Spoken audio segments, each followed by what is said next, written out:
Are President Trump's tweets considered official White House statements? The president is the president of the United States, so they're considered official statements by the president of the United States.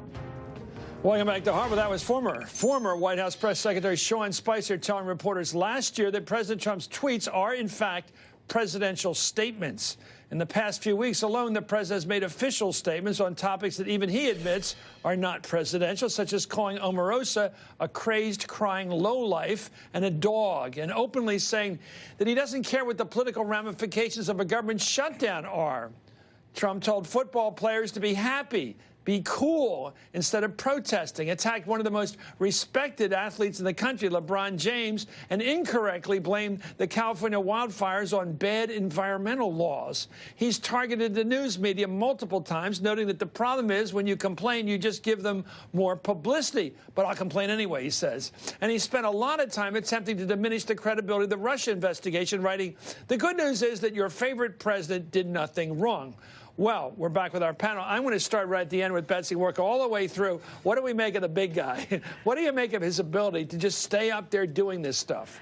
What's really interesting is that these tweets sometimes come in waves, depending, both on the time of day. Of course, we know that early in the morning, as he's gotten further into his presidency, his aides have done less to rein in his Twitter habits. So we see more of these early morning tweet storms that are just the result of him having unstructured time. I hear it's when he reads the paper in the morning, when he gets the headlines. I think that could be it. It probably varies. Jason, you're up. We got to move. Yeah, it's amazing why no one has just taken this phone from him at this particular point, because we've stopped worrying about him starting a war with Twitter, and we've started focusing on the fact that he damages our economy. He damages investigations. He could harm elections with 142 look or at the 240 market. characters. The market's fine for now, but the market's not fine in South Africa. The market's not fine in other countries. Well, he's worried about the white settlers getting raided. I mean, exactly. The things he worries about. Go ahead. A former Trump advisor told me that Twitter Trump is like a jealous mistress, that it's a way for him to get everything out that he has, and that the aides feel like he can get it out in the morning and then go to work productively and focus on what he needs to do. But even his supporters, the number one thing they say is, I love him, but I wish he'd stop tweeting.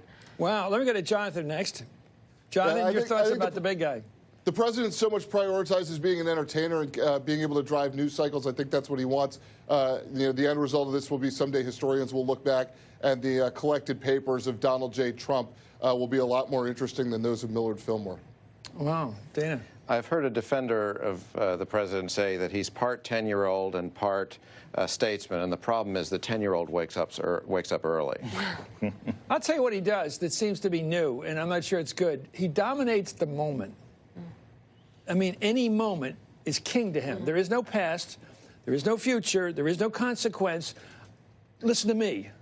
This goes back to his time as a New York real estate developer when he invested a huge amount of energy in courting the tabloids. He learned pretty early on that if he was commenting on whatever the story of the day was, he would be able to make headlines, he'd be able to be in the news. He did the same thing on his regular 6 a.m. weekly appearances on Fox and Friends. Instead of trying to push the things that he believed in or his convictions, he just sounded off on whatever the day's shiny object was. And he's carried that into his time at the White House. Except it's starting to feel like that burden is overwhelming a bit. You can only juggle so many chainsaws.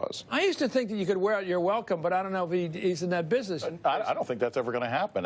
When it comes to politics, I don't think disgust or rage or offense can ever be exhausted. As long as he keeps tweeting, he's going to have people who like him. As long as he keeps tweeting, there's going to be Democrats who hate him. I bet you go to new press secretaries and new members of Congress who die for any publicity they can get. They can't get on their local television affiliate. They can't get even radio play with their little beepers, their actualities. They can't. They're dying to be noticed, and this guy's constantly noticed. Right. Well, and to Betsy's point, yeah, he'll comment on the news of the day, but he also becomes the news of the day by whatever he tweets. We all have reporters working at 6 a.m. now who are there to write the tweet of the day story. Well, he is president. The panel's sticking with us. You're watching Hardball.